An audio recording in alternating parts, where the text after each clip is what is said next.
दुर्ग की महेश कॉलोनी स्थित राधा कृष्ण मंदिर में चल रहे 9 दिवसीय नवधा पारायण रामायण पाठ में हर दिन हजारों भक्त श्रद्धा और उत्साह के साथ जुट रहे हैं। प्रतिदिन करीब 3000 से अधिक भक्त एक साथ बैठकर रामायण का पाठ कर रहे हैं, जिससे पूरा वातावरण भक्तिमय हो गया। आयोजन में रामायण के प्रमुख प्रसंग अंगद, रावण संवाद, लक्ष्मण मोर्चा, कुंभकर्ण और मेघनाथ वध से लेकर रावण वध तक का पाठ किया गया। इसके साथ ही भरत हनुमान मिलन और श्री राम के अयोध्या आगमन जैसे प्रसंगों पर भी भावपूर्ण दोहे गाए गए।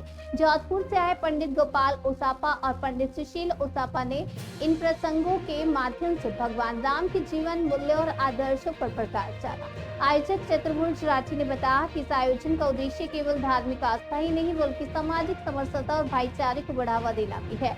भक्त अपने घरों में 56 भोग बनाकर लाते हैं, जिसे प्रसाद के रूप में वितरित किया जाता है और यह आयोजन सालों से लगातार हो रहा है और लोगों को एकजुटता का संदेश दे रहा है।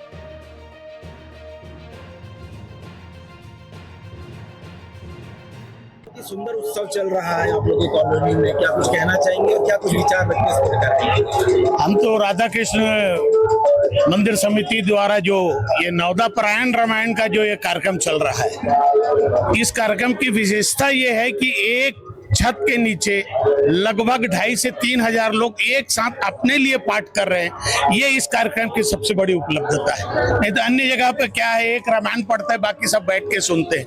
इसमें सभी को अपने लिए रामायण पढ़ना है और सबके लिए अलग अलग पूरी व्यवस्था समिति द्वारा की गई है। जो नीचे नहीं बैठ सकते उनके लिए कुर्सी, टेबल, इसकी भी व्यवस्था है। जो गद्दी में बैठ सकते हैं, गद्दी की व्यवस्था है।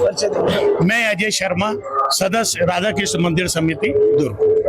ये उत्सव जोरों पर है। जो 10 तारीख को जो सिलसिला शुरू हुआ अब तक चल रहा है और आज जन्माष्टमी है। आगामी और क्या कार्यक्रम होगा और अब तक कैसा रहा पूरा सफर? देखिए, ये हम लोगों ने रामायण जी की शोभा यात्रा से 10 तारीख से प्रोग्राम चालू किया। उसके अगले दिन से हम लोगों ने रामायण जी का पाठ चालू किया। 2:30 बजे से लेकर 7 बजे तक के लगातार लोग रामायण का पाठ कर रहे थे। और आज सवेरे जन्माष्टमी में हम लोग सवेरे प्रभात फेरी निकालते हैं। प्रभात फेरी के बाद में ठाकुर जी का हम लोग अभिषेक करते हैं, जिसमें कम से कम 200-300 लोग बैठ करके अपने अपने ठाकुर जी लेके आते हैं और अपने अपने ठाकुर जी का अभिषेक करते हैं। और वो चलता है करीब करीब 11 बजे तक के। उसके बाद ध्वजारोहण करते हैं। ध्वजारोहण करने के बाद में 12 बजे राजभोग होता है, जिसमें 56 भोग लगता है।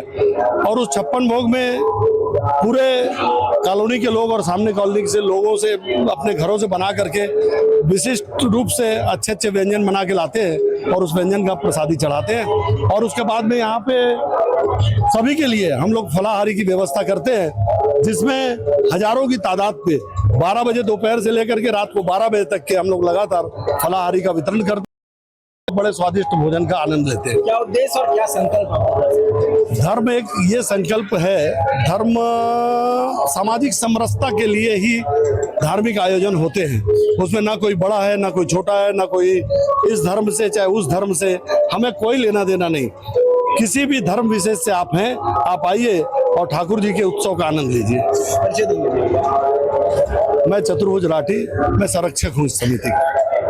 सुंदर उत्सव चल रहा है आप लोगों की कॉलोनी में, क्या कुछ कहना चाहेंगे और क्या कुछ विचार रखते हैं इस प्रकार? हम तो